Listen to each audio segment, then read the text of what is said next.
In the heart of Meadowridge, a small, picturesque town bathed in the gentle hues of countryside serenity, the air was charged with excitement as Halloween loomed. The year was 1987, and a group of high school friends, notorious for their adventurous spirits, was planning something daring. Jake, the ringleader, his right-hand man Mike, the astute Sarah, and the lively twins Emma and Ethan were all eager to make this Halloween unforgettable. The legend of the Vengeful Scarecrow, a guardian of the vast fields surrounding the town, had always been a topic of eerie fascination. It was said to have been created by an old, heartbroken farmer who sought to protect his land from trespassers. The Scarecrow stood tall and ominous, with a peculiar medallion chain around its neck, a detail that added mystery to the myth. Fueled by youthful daring and skepticism, the group decided to throw a party right next to the Scarecrow, aiming to defy the old legend. The night of Halloween's Eve was filled with music, laughter, and dance as they celebrated around the silent guardian of the fields. In the heat of the moment, and with courage amplified by the revelry, Jake reached out and grabbed the medallion chain from around the Scarecrow's neck, believing it to be the ultimate trophy of their defiance. Yet, their moment of triumph was fleeting.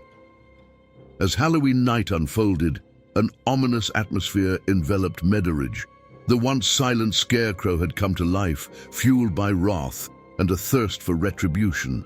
It moved stealthily, its form shadowy and menacing as it sought out the trespassers who had dared to mock its duty. The fields, once a symbol of life and abundance, transformed into a nightmarish battleground. The Scarecrow, with its haunting hollow eyes and twisted form, unleashed chaos. It manipulated the elements, turning the winds wild and the air chillingly cold. Crops swayed violently as if possessed, creating a labyrinth that trapped the unsuspecting partygoers. Jake was the first to sense the danger, his body frozen as he felt the Scarecrow's unseen presence. One by one, the friends experienced the Scarecrow's wrath.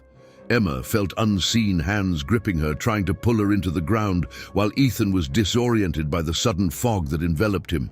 Mike, brave and defiant, tried to confront the Scarecrow, only to be thrown aside by an unseen force. And Sarah, her skepticism turned to fear, heard the whispering winds carrying threats and accusations. They realized too late that they had awakened a vengeful spirit. In desperation, they turned to Mr. Thompson, the town elder, who revealed the true story of the Scarecrow and the sacred role of the medallion chain. Guilt-ridden and terrified, they knew they had to return the medallion to calm the Scarecrow's fury. The journey back to the fields was a tormenting ordeal, as the Scarecrow used its powers to hinder their progress. But, driven by a desperate need to set things right, they persevered. Finally, with trembling hands and whispered apologies, Jake placed the medallion back around the Scarecrow's neck. Instantly, the chaos ceased. The Scarecrow returned to its inanimate state, and the fields calmed. The town of Meadowridge slowly recovered from the night of terror, but the tale of the Scarecrow's wrath lived on. A chilling reminder of the night when a group of daredevil teenagers learned the weight of their actions and the truth behind the legends. The lesson was harsh, but it was etched in the history of Meadowridge, passed down through whispers and cautious glances towards the fields, where the Scarecrow stood silent once more, its medallion chain securely around its neck.